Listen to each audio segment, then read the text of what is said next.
Bismillahirrahmanirrahim. Assalamualaikum warahmatullahi wabarakatuh.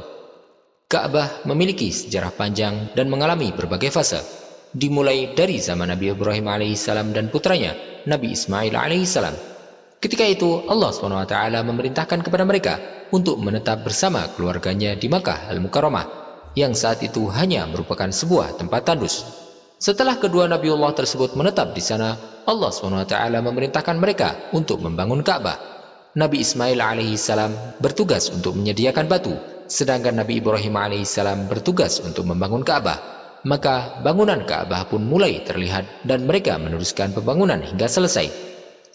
Makkah kini dianggap sebagai tempat suci bagi umat Islam, karena di dalamnya terdapat bangunan Ka'bah yang merupakan kiblat bagi umat Islam. Namun pertanyaan yang muncul adalah mengapa Ka'bah dijadikan kiblat bagi umat Islam dan tempat untuk melaksanakan manasik haji? Inilah yang akan kita bahas pada video kali ini. Silahkan simak video ini sampai selesai.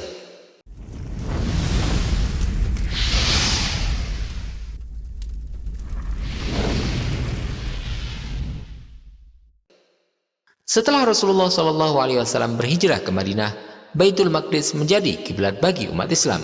Kota Yerusalem merupakan salah satu kota tertua di dunia dengan usia mencapai 5.000 tahun. Keragaman nama kota ini membuktikan sejarah panjang yang telah dilaluinya. Bangsa Kanaan yang tinggal di sini pada tahun 1003 sebelum Masehi menamakan daerah ini dengan nama Urshalem, yang artinya kota keselamatan. Kemudian kota ini dikuasai oleh umat Islam yang ditandai dengan masuknya Amirul Mukminin Umar bin Khattab radhiyallahu anhu ke kota ini pada tahun 633 Masehi, setelah umat Islam yang dipimpin oleh Abu Ubaidah bin Jarrah berhasil memenangi pertempuran. Patriark Sophronius pun menyerahkan kunci kota kepada Umar bin Khattab, yang kemudian membuat perjanjian dengan penduduk kota Yerusalem yang melarang orang Yahudi tinggal di kota ini. Kota ini menjadi kiblat kaum muslimin setelah Rasulullah SAW hijrah ke Madinah. Rasulullah SAW menghadapkan wajahnya ke kiblat Baitul Maqdis sekitar 16 bulan. Imam Bukhari meriwayatkan dengan sanadnya dari Al-Bara' radhiyallahu anhu bahwasanya Rasulullah SAW salat menghadap ke Baitul Maqdis selama 16 atau 17 bulan. Beliau ingin jika kiblatnya menghadap ke arah Ka'bah.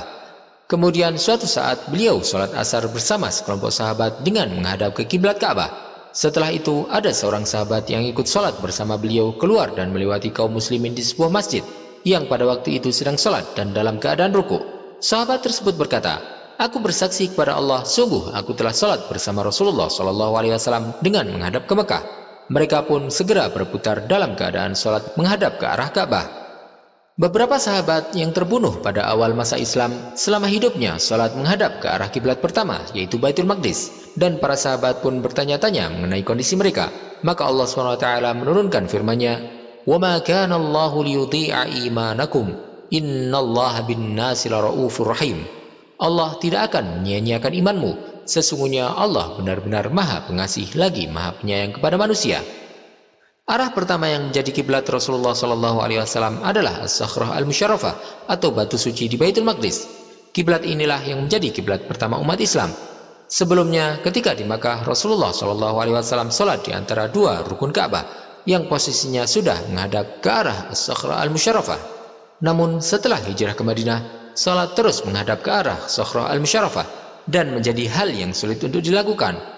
Maka Allah SWT mewahyukan kepada beliau untuk salat ke Baitul Maqdis. Inilah asal muasal umat Islam menjadikan Baitul Maqdis sebagai kiblat pada saat itu. Namun orang Yahudi merasa senang dengan hal ini. Karenanya Rasulullah SAW lebih senang untuk menghadap ke kiblatnya Nabi Ibrahim alaihissalam.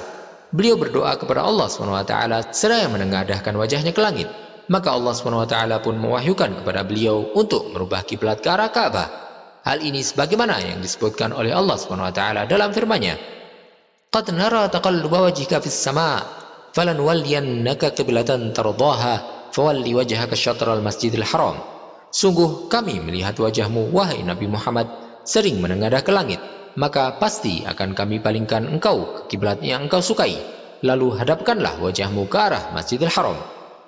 Permasalahan tentang perubahan kiblat juga disinggung dalam Al-Quran dalam firman Allah, "Sayaqulu sufaha'u minan nasi ma wallahum an qiblatihim allati kanu 'alaiha, qul lillahil masyriq wal maghrib, yahdi man yasha'u ila siratim mustaqim." Orang-orang yang kurang akal di antara manusia akan berkata, apakah yang memalingkan kaum muslimin dari kiblat yang dahulu mereka berkiblat kepadanya? Katakanlah, wahai Nabi Muhammad, milik Allah lah timur dan barat. Dia memberi petunjuk kepada siapa yang dia kehendaki ke jalan yang lurus berdasarkan kesiapannya untuk menerima petunjuk. Yang dimaksud dengan orang-orang yang kurang akal di sini adalah orang-orang kafir dari bangsa Arab. Ada pendapat lain yang menyatakan bahwa yang dimaksud di sini adalah para rahib Yahudi dan orang-orang munafik. Namun yang lebih tepat bahwasanya ayat ini mencakup mereka semua. Adapun hikmah dibalik pergantian kiblat dari Baitul Maqdis ke kota Makkah Al-Mukarramah adalah sebagai ujian bagi kaum muslimin, Yahudi, munafik, dan orang-orang musyrik. Karena bagi orang-orang Islam yang mendapat petunjuk dan ikhlas, hal ini bukanlah sebuah masalah besar. Yang menganggap ini sebuah masalah besar hanyalah orang-orang Yahudi, orang munafik, dan orang-orang musyrik. Sedangkan kaum muslimin, mereka mentaati perintah Allah kemanapun mereka diperintahkan untuk menghadapkan wajahnya ketika sholat. Pergantian kiblat juga berdampak dari segi politik, agama, militer, serta sejarah. Adapun dari sisi politik, setelah adanya perubahan kiblat, Jazirah Arab berubah menjadi sebuah pusat peradaban. Dari sisi militer, peristiwa ini merupakan langkah persiapan untuk Fathul Makkah atau pembebasan Makkah dari patung berhala. Dari sisi sejarah, hal ini menjadikan umat Islam lebih terpaut lagi dengan warisan Nabi Ibrahim alaihissalam. Dan dari sisi agama, pergantian kiblat merupakan identitas bagi agama Islam yang membedakannya dengan agama lain. Inilah tujuan dan dijadikannya Ka'bah sebagai kiblat bagi umat Islam.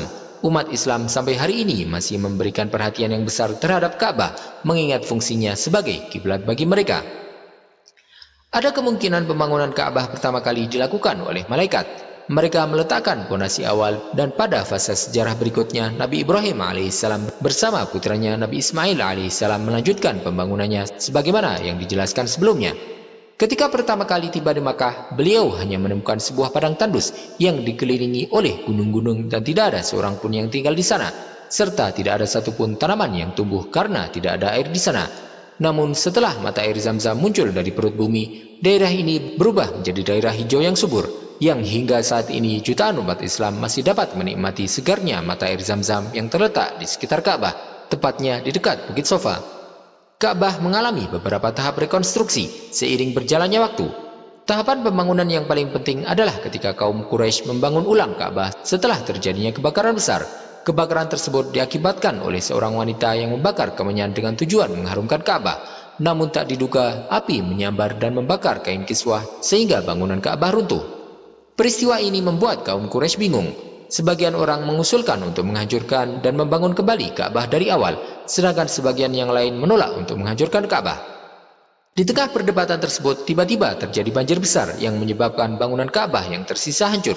Maka berakhir pula perdebatan tersebut, karena mereka harus fokus pada hal yang lebih mendesak. Kaum Quraisy pun mulai melakukan penghancuran Ka'bah, namun tiba-tiba mereka menghantam sebuah batu besar. Disinilah mereka menyadari bahwa batu tersebut merupakan fondasi awal Ka'bah. Mereka kemudian mulai membangun bangunan baru dengan menggunakan kayu dan batu.